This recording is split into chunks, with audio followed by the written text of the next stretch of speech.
narsisis bisa tulus di dalam pertemanannya? Jawabannya, seorang narsisis adalah seorang yang tidak pernah bisa tulus di dalam hubungan-hubungannya. Apakah hubungan pertemanan, apakah hubungan asmara, apakah hubungan keluarga, apakah hubungan kerja, dan hubungan-hubungan yang lain. Seorang narsisis adalah seorang yang penuh dengan kepalsuan. Di dalam hubungan-hubungannya, mereka selalu ada skenario drama yang tujuannya adalah untuk kepentingan dirinya, untuk keuntungan dirinya, ya. Nah, bagaimana kita bisa mendeteksi bahwa seorang teman ini adalah seorang narsisis?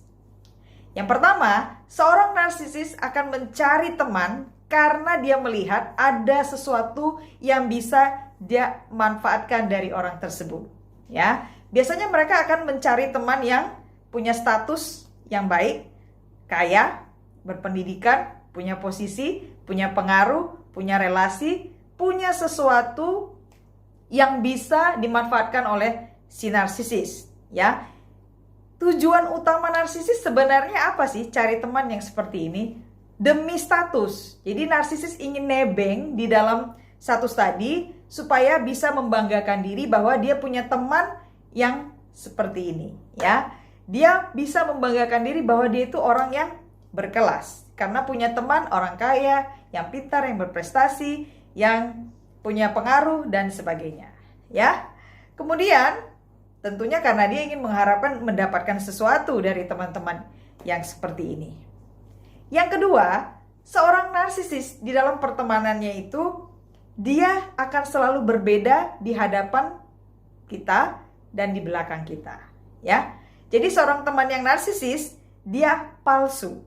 Di hadapan kita dia menunjukkan banyak kepalsuan, ya. Dia akan manis senyumnya kepada kita, kalau ketemu akan cipika-cipiki, akan berpelukan, ya. Mereka akan memberikan pujian-pujian palsu, ya. Banyak yang palsu, perhatian yang palsu, concern atau empati yang palsu, pertolongan-pertolongan yang modus, ya. Jadi ditolong sedikit temannya supaya dia bisa merendahkan temannya ini, ya.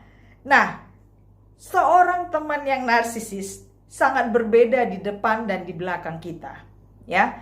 Di belakang kita biasanya mereka akan menjelekkan kita, merendahkan kita, membuat kita tampak begitu jelek dan negatif di hadapan orang lain.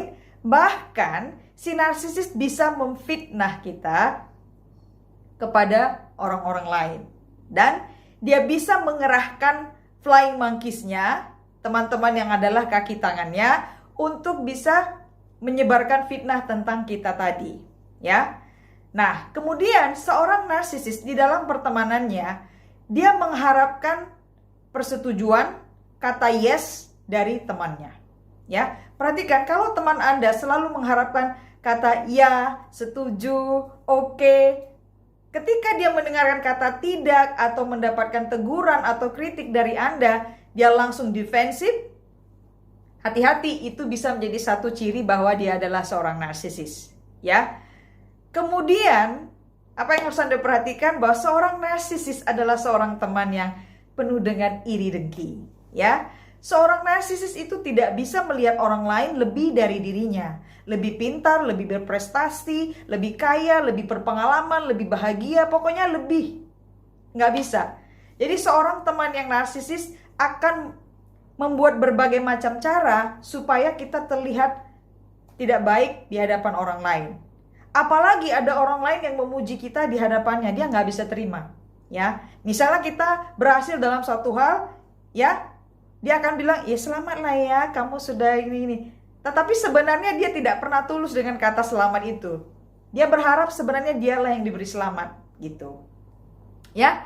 Nah, itulah beberapa ciri-ciri dari seorang teman yang narsisis.